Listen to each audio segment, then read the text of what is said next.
Now, the city of Johannesburg's mayor, Dr. Mpho says that it's not true that the city cannot meet its financial obligations or that the metro's finances were unaudited.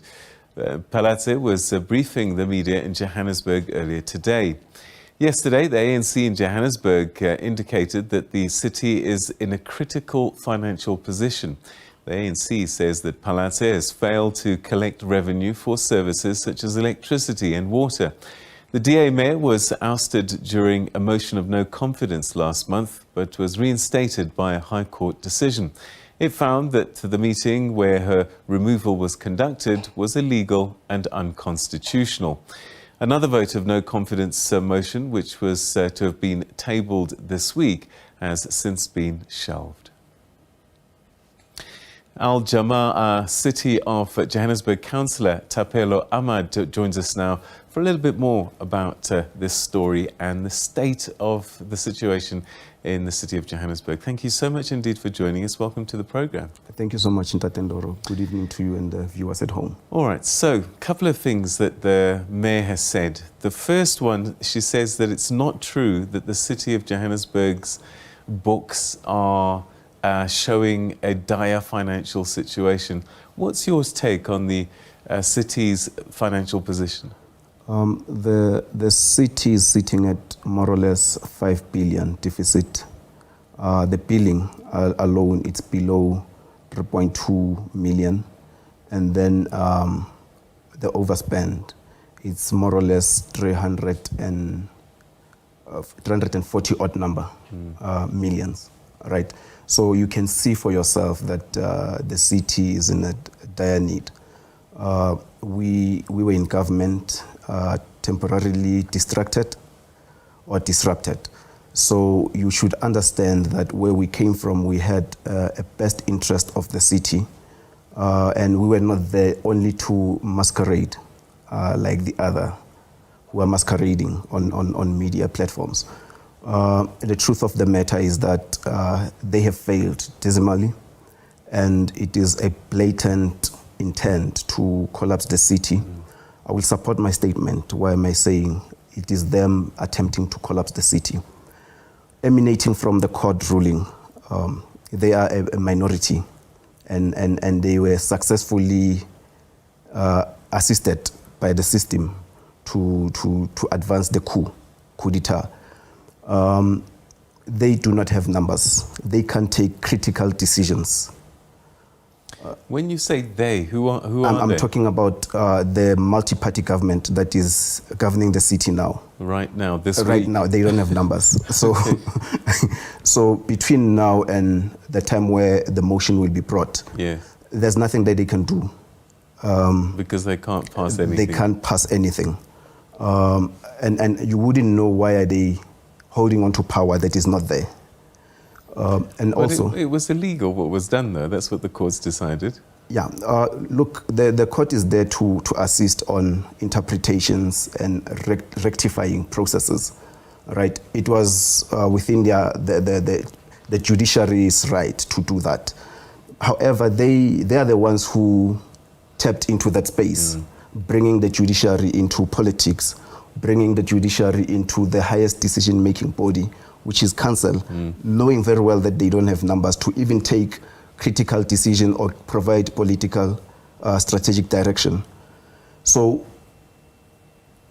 the meeting we were supposed to have said today.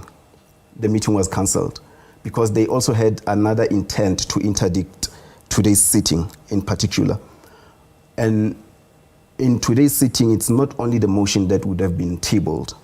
However, there were other critical agenda items that would have been part of the meeting.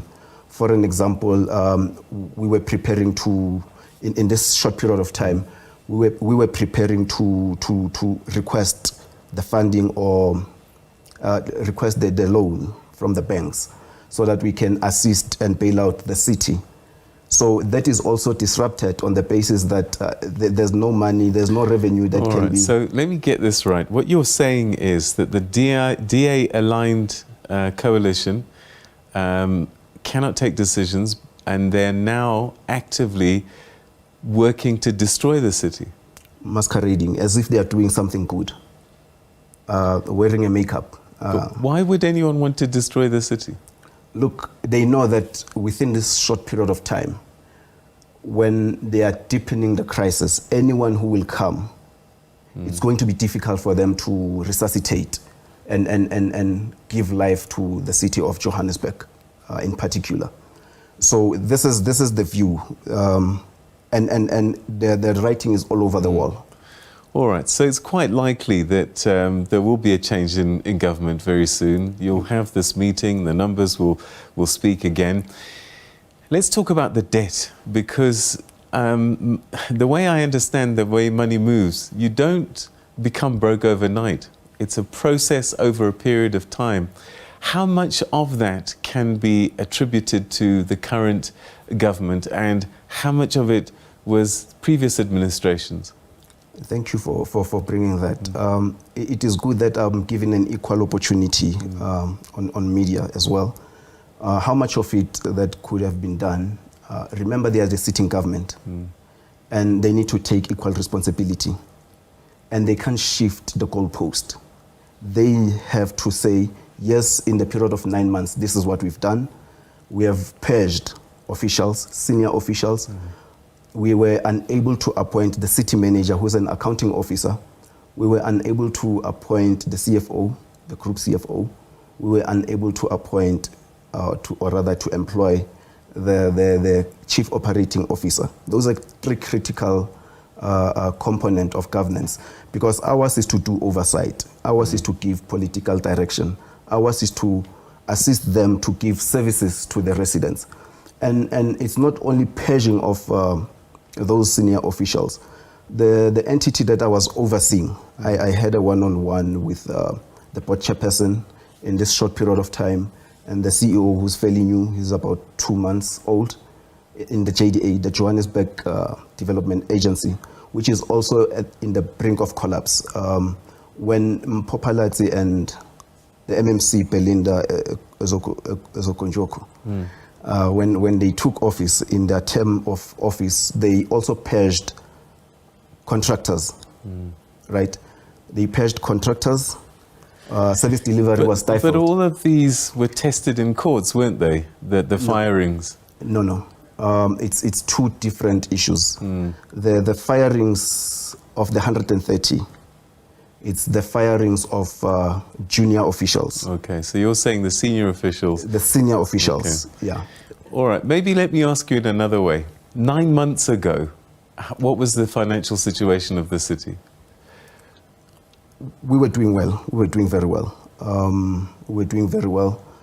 And rest assured that even from the department that I was heading, we also brought mechanisms that would have assisted the city to collect revenue. So the DA coalition has broken the city in just 9 months? In just 9 months. And what's more interesting is that Mpopalati, the mayor, is now launching the very same system that I've launched in 2021, October 28th, which is called the CPMS, the Construction Management System, which would have assisted us to resuscitate post-COVID, to resuscitate business in the city, creating the ease of doing business, assisting SMMEs to participate, the industry, which are developers, to create more development in the city of Johannesburg, which would have empowered the SMMEs, empowered people who are employed. And she's launching it, and also assisting the entities in the city of Johannesburg, because it's an online system that we would have used to collect revenue without money passing in the hands of. Let's talk about collection of revenue, because when you're in financial difficulty, there's two things that are happening. One, you're not bringing enough money. 100%. And two, you're spending too much. So let's start with the income side. Why isn't the revenue coming in? Is it that you're not going to get it, or that people are just getting worse and worse at paying because of the financial situation that they're in? It's not the people. It's the mechanisms that you are putting in place as government to ensure the ease of doing business with the residents. If people are reluctant to stand on queues, you create a system where Mr. Ndoro can sit at home and pay from their gadget, right?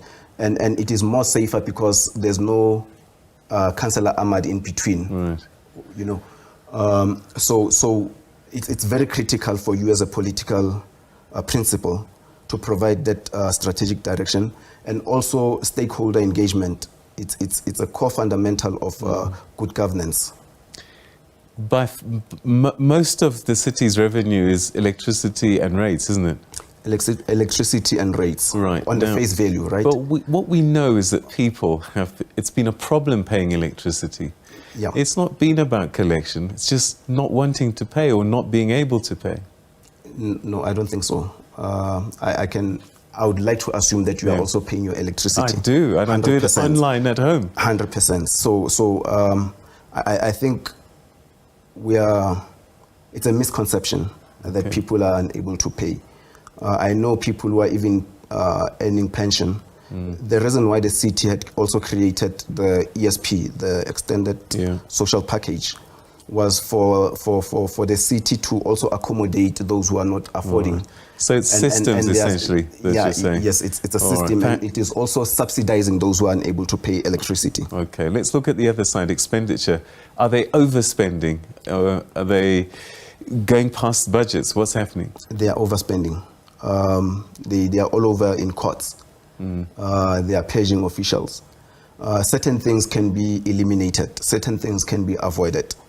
Right. So they are indeed overspending. All right. So you're saying a better day is coming once you get the mayor out? The better days for the residents of Johannesburg are coming once the DA and the partners are out of the system. And we need to ensure that we have the best interest of the residents of Johannesburg. And you can see that even the face of government has changed within the short period of time. It's power sharing. There's going to be a high level of accountability from our side. Okay. We will hold each other accountable. And the voters will hold you accountable as well. The voters will hold us accountable. And we won't run to the courts when the voters are holding us accountable. We won't say, court, please come and assist us so that we can govern. We'll sit on the opposition. Mr. Ahmad, it's been great talking to you. Thank you so much indeed for joining us. Thank you so much, Mr. All right, and that's where we'll leave that for the time being. Our Jama-ah City of Johannesburg Councillor Thapelo Amar saying that the DA coalition is responsible for the difficulties that the city is facing at this time, and he promises a better day once the mayor is gone. We'll be watching.